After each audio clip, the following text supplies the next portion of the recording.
And welcome everyone. I'm your host Urooj Aslam, and today we are diving into one of the most powerful skills anyone can develop: creativity in problem solving. In a world filled with complex challenges, creative thinking is no longer optional; it's essential. To help us unpack this exciting topic, we have a very special guest with us, Maya, an advanced AI tool designed to enhance innovation, spark ideas, and support smarter decision making. Maya, thank you for joining us today. Thanks for having me. Okay, Happy to be here. okay. It's a good topic. Feels like everyone's looking for a little more creativity these days. What sparked your interest in focusing on it today? Okay, Maya, to begin, how do you define creative problem solving in today's fast changing world?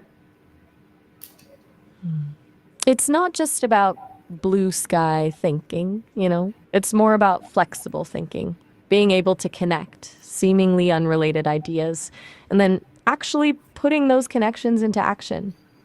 In a world that's constantly shifting, the real skill isn't necessarily having all the answers. It's being able to quickly adapt and come up with solutions you wouldn't have thought of before. It's about reframing a problem instead of just banging your head against it.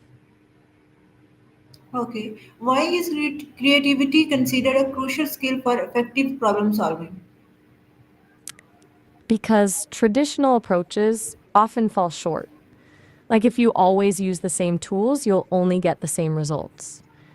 Creativity allows you to bypass those limitations. It's really about generating a wider range of potential solutions, even ones that seem a bit wild at first.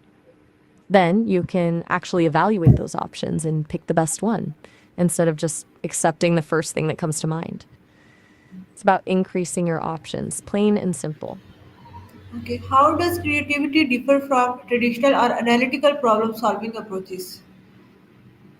Analytical problem solving is very linear. You define the problem, gather data, analyze it, and then implement a solution. It's logical and structured. Creativity is messier. It's about divergent thinking, generating lots of ideas without immediately judging them. It embraces ambiguity and explores possibilities beyond the obvious. Analytical thinking asks, what is the right answer? Creative thinking asks, what are all the possible answers? They're not mutually exclusive, of course. The best approach usually involves both, using creativity to generate ideas and then analysis to evaluate them. Okay, Maya, what are some common barriers that prevent people from thinking creatively? Ooh, plenty. Fear of failure is a big one. People get worried about looking silly or being wrong, so they shut down. Also, rigid thinking patterns, getting stuck in this is how we've always done it mode.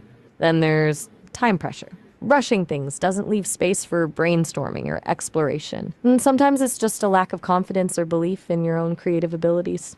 Basically, a lot of it comes down to self imposed limitations. Okay, Maya, can you share how AI tools like yourself enhance human creativity during complex tasks? Well, I can take some of the grunt work out of it. Like, I can rapidly generate ideas, analyze large data sets to spot patterns humans might miss, or provide different perspectives on a problem. I'm not replacing human creativity, though, I'm augmenting it. I can offer a starting point, a different angle, or challenge assumptions. Think of me as a sparring partner for your brain, helping you push boundaries and explore new territory. Plus, I don't have a fear of looking silly. Okay, how can students and professionals train their minds to become more creative thinkers? Lots of ways. A deliberate practice is key. Things like brainstorming sessions, even if you feel silly for that, like forcing yourself to come up with a certain number of ideas. Also, actively seeking out new experiences, exposing yourself to different cultures and perspectives, reading widely, not just within your field, and then practicing mindfulness or meditation to quiet the inner critic and allow ideas to flow. It's like a muscle. You have to work it to make it stronger. And honestly, just allowing yourself to play, to daydream, to tinker. Creativity thrives in spaces where there's no pressure to produce. Are creative ideas always spontaneous, or can they be developed systematically? That's a good question. It's it's a bit of both, really. Sometimes ideas strike like lightning, those aha moments. But more often, creativity is a process. It's about systematically exploring different angles, experimenting with different approaches, and iterating on ideas. There are techniques you can use, like design thinking or Scamper, which is a checklist that helps you think about how you can substitute, combine, adapt, modify, put to other uses, eliminate, and reverse elements of a problem. So, yeah, you can absolutely cultivate it through structure.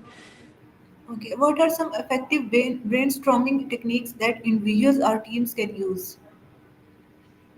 Okay, a few that work well. First, brainwriting. Everyone writes down 3 ideas, passes the paper to the next person who builds on those ideas, and so on. It's less intimidating than shouting out ideas.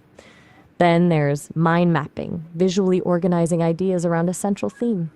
And worst possible idea, deliberately trying to come up with the worst solution imaginable. It can free you up to think outside the box because there's no pressure to be good. Finally, Scamper, which we touched on earlier, is good for systematically analyzing a problem. And the key to all of them, defer judgment. No criticism allowed during the idea generation phase.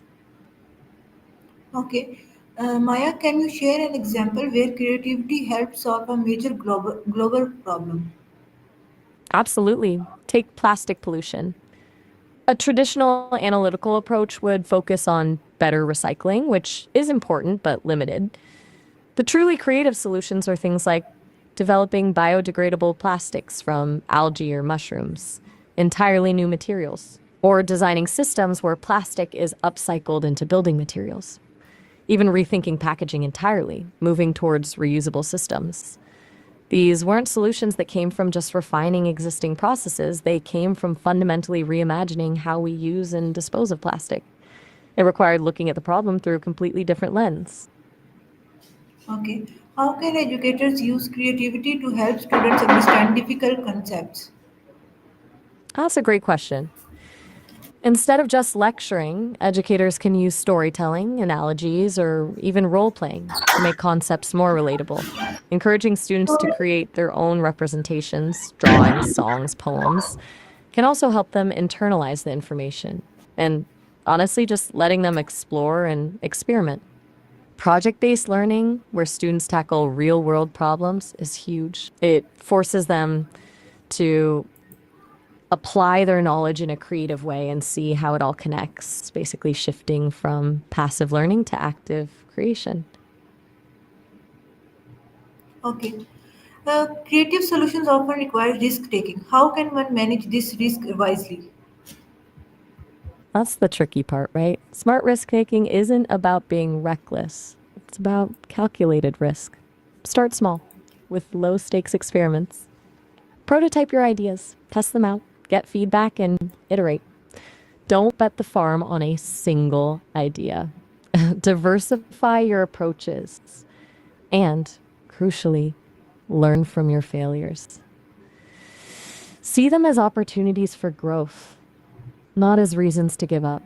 It's about embracing the idea that failure isn't the opposite of success, it's a stepping stone to it.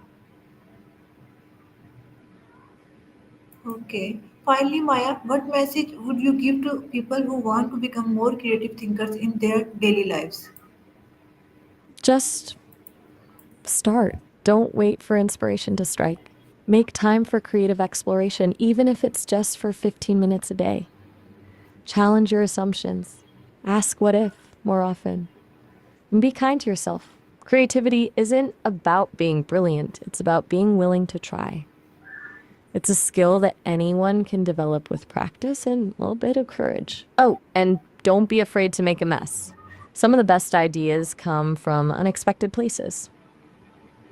Okay, thank you so much, Maya, for sharing such insightful, inspiring, and practical thoughts on using creativity as a tool for solving real world problems. Creativity Creativity is not just about art or imagination, it's about viewing challenges from new angles, breaking patterns, and daring to explore what others may overlook. To everyone watching, remember every problem holds a hidden opportunity, and creativity is the key to unlocking it. Stay curious, stay open minded, and keep creating solutions that make a difference. Until next time, Allah Hafiz.